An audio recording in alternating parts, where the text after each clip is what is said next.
Jadi mandau itu dia bisa tercabut dalam keadaan pemilik itu sudah tak berdaya baru tercabut. Jadi tidak sembarang sebenarnya. Nah itu.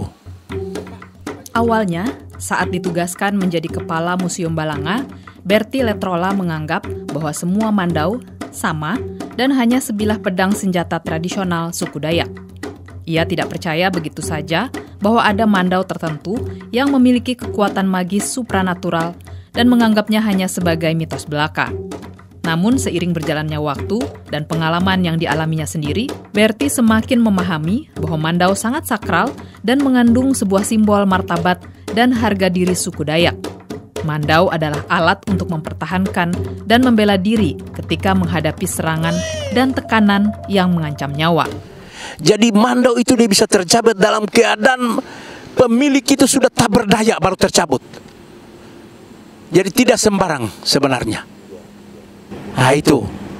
Pak, banyak yang menyebut mandau itu lambang kehormatan, lambang harga diri, martabat. Pengalaman Bapak seperti apa? Ya, jadi dia harga diri kenapa?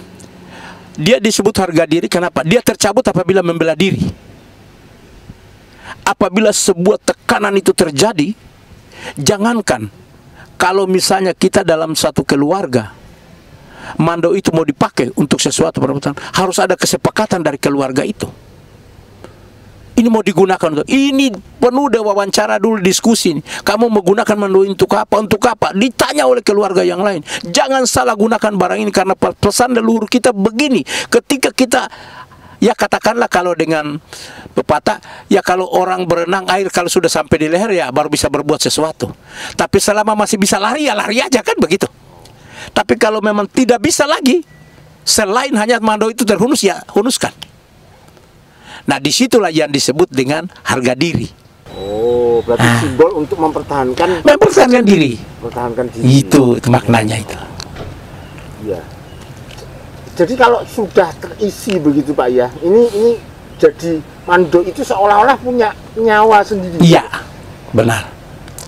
Jadi sebenarnya nyawa dari mandau itu adalah nyawa leluhur itu.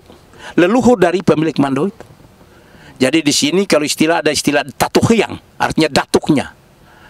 Para datuknya itu, rohnya itu merasuk pada mandau itu.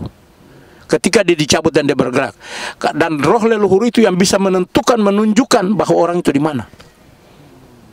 Nah di sini ya saya mau mengatakan bahwa disitulah keajaiban mandau itu.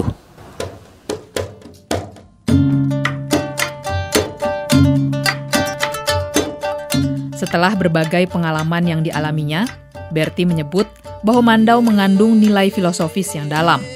Mandau memiliki daya kebatinan dan kekuatan mistis yang fungsinya sangat mematikan sebagai senjata pertahanan diri terakhir dan tak ada pilihan lain untuk melawan. Mandau-mandau ini juga memiliki material dan bahan yang berbeda dengan yang lainnya. Begitu besarnya peran mandau sebagai alat pertahanan diri, maka sering disebut sebagai identitas dan jati diri suku Dayak. Tidak selamanya mandau itu tiap hari, tiap waktu dia terhunus, tidak. Ada saat tertentu. Artinya ketika orang-orang Dayak itu diserang, maka alat membela dirinya adalah mandau. Tidak. Sering kita melihat mandau itu dalam bodinya itu mirip dengan yang lain-lain, tetapi yang lain-lain itu tidak disebut mandau. Biasanya orang menganggap itu parang, itu apa. Nah, tetapi yang disebut makna mandau yang sesungguhnya, artinya mandau yang dijadikan sebagai senjata atau alat perang melawan musuh yang menyerang dirinya. Jadi mandau itu sebenarnya ada filosofi di balik semua itu. Filosofi mandau itu dia mengandung nilai religius magis. Jadi ada nilai kebatinan di dalamnya dan ada semacam mantra yang ada di dalamnya juga. Nah, dua nilai ini yang bersifat religius dan magis ini tertentu pada mandau-mandau itu. Tidak selamanya mandau itu ada pada semua mandau. Tidak. Ada yang memiliki nilai religius magis. Sehingga ketika dia terhunus, istilahnya kalau dia sudah terhunus berarti musuh harus jadi korban. Tidak bisa tidak. Tidak bisa tidak. Jadi dia kembali ke dalam sarungnya apabila musuh sudah terkapar. Atau musuh sudah tak berdaya. Nah, ini filosofi yang pada Mando yang istilah religius magis itu.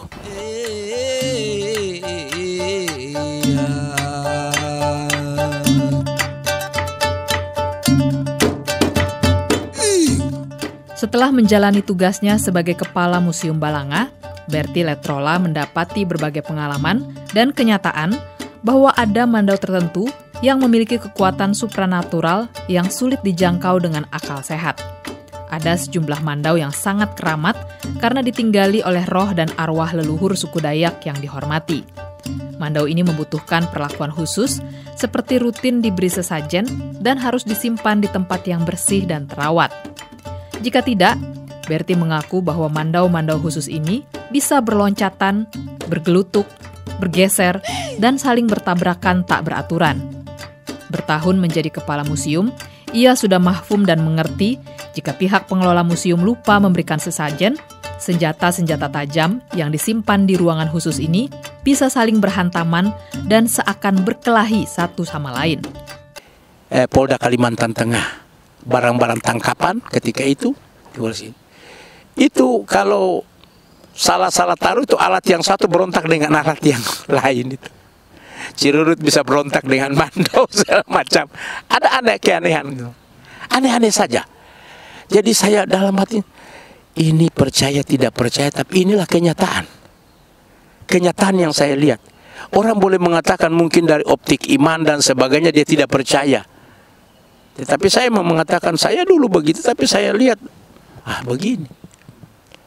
Lalu saya mengatakan bahwa inilah salah satu kelebihan dari leluhur suku Dayak. Di mana ada benda-benda yang keramatnya, di situ roh leluhurnya ikut mendampingi. Nah, sini salah satu kelebihan. Sehingga barang-barang itu begitu terjaga dengan baik, dan kalau kita tidak merawat, malah ada mimpi-mimpi dari staf yang mimpi itu. Saya sendiri pernah mengalami karena saya lihat saya merasa, saya mau bilang kalau orang dengar mungkin bohong, tapi saya yang rasakan ada 2 guci yang bisa saling berbicara. Lalu saya tanya staf, apa guci itu bisa berbicara? Iya om, guci itu yang berbicara. Tolong sesajen apa yang perlu dikasih, ya kasih aja. Sama dengan mandau begitu. Mandau itu kalau tidak dikasih 1 minggu sekali, kasih tembakau yang dikasih digulung di daun jagung, kemudian kopi, itu ngamuk dia. Ngamuk dia berontak, dia bisa melompat. Jadi kita bisa lihat itu benda-benda yang dia bisa tabraknya semua itu. Berceceran gitu. Iya, berceceran itu. Itu tidak bisa. Ada beberapa selain mandau juga ada keris, ada kelewang juga yang bisa seperti itu.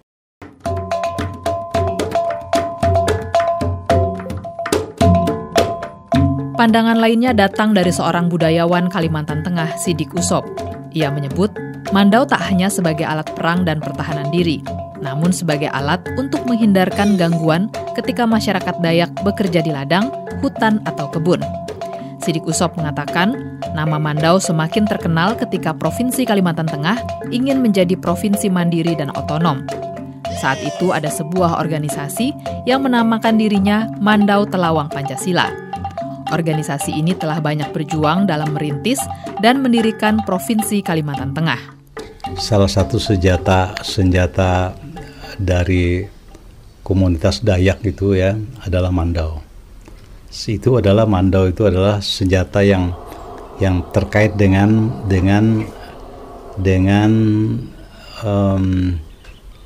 kegiatan-kegiatan yang terkait dengan jarak dekat gitu ya. Jadi berkaitan mendukung usaha gitu, mendukung pekerjaan yang terkait dengan sesuatu yang jaraknya dekat. Kemana saja mereka pergi itu selalu membawa membawa mandau itu, gitu ya. Jadi tujuannya tadi untuk supaya jangan mengganggu ada banyak gangguan yang ada di di jalan ketika dia menuju ke ladangnya itu ya. Nah itu kemudian mandau itu sendiri juga mandau itu juga menjadi simbol pada waktu perjuangan untuk mendirikan Provinsi Kalimantan Tengah yang dikenal dengan organisasi Mandau Telawang Pancasila.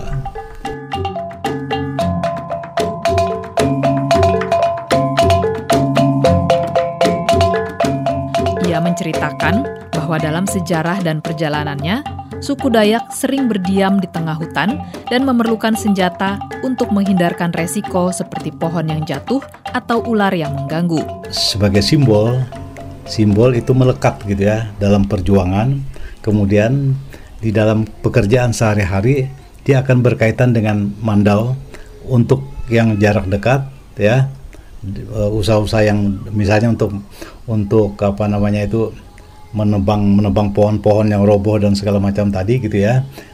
Nah, dan juga pada waktu berladang itu juga biasa menggunakan mandau itu untuk menebang pohon-pohon yang untuk dibakar di dalam peradangan, sistem peradangan itu gitu ya. Nah itu.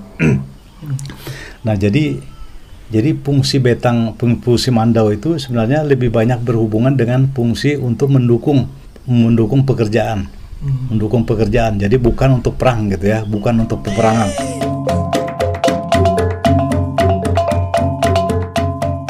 Seorang penggiat seni Dayak Kalimantan Tengah, Tri Sofia mengatakan, begitu sakralnya mandau, di bidang seni tari Dayak juga diekspresikan tarian mandau. Sesuai namanya, tarian ini menggunakan properti mandau sebagai senjata tradisional suku Dayak Kalimantan Tengah. Tarian ini melambangkan kewaspadaan dan kesiagaan untuk membela dan mempertahankan diri ketika ancaman menyergap. Filosofi tarian mandau adalah serangkaian upaya mempertahankan serangan dan mempertahankan harkat dan martabat. Saat ini untuk tari mandau sendiri sudah mengalami cukup banyak perkembangan, terkhusus dari segi penggunaan dan pengembangan gerak. Kalau kita berbicara tentang keseniannya, kita karena seni itu sifatnya dinamis ya, selalu berkembang. Jadi untuk tari mandau sendiri dari yang dulunya tari yang sederhana, hanya menggunakan beberapa ragam dan dengan menggunakan properti mandau, nah dalam perkembangannya sudah cukup berkembang. Hanya yang perlu ditekankan adalah filosofi ataupun ciri khas dari tari mandau itu sendiri yang sebenarnya tidak boleh hilang. Apakah setiap daerah di Kalimantan Tengah ini punya ciri khas masing-masing dalam tarian mandau itu, Kak? Ya, kalau khususnya di Kalimantan Tengah pasti punya ciri khas masing-masing. Misalnya di daerah pedalaman, di daerah pedalaman Murung mungkin, dan juga di daerah pedalaman suku Dayak Ngaju itu punya ciri khas masing-masing.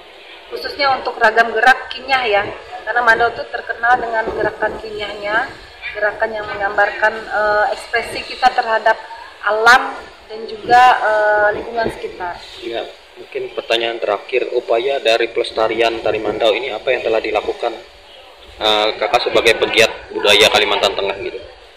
Upaya untuk melestarikan tari mandau salah satunya yang mengajarkan generasi kita sebagai penerus ya. Contohnya tadi ada program dari museum, salah satunya mengundang siswa-siswi.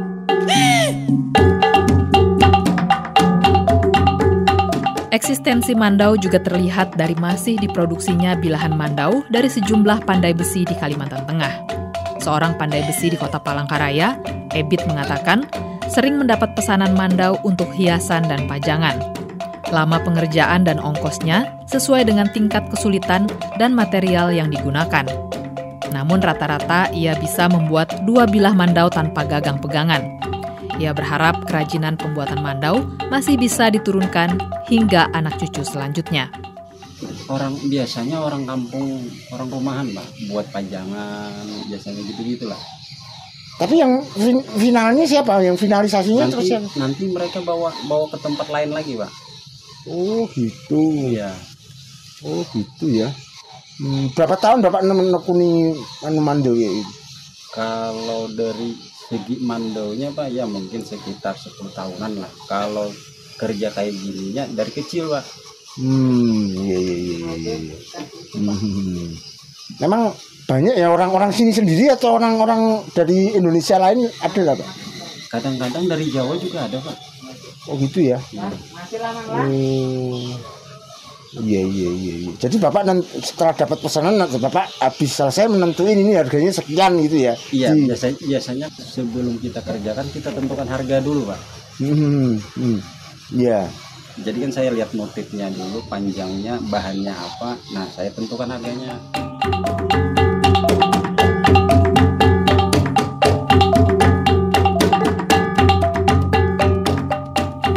Tim Liputan RRI Palangkaraya melaporkan.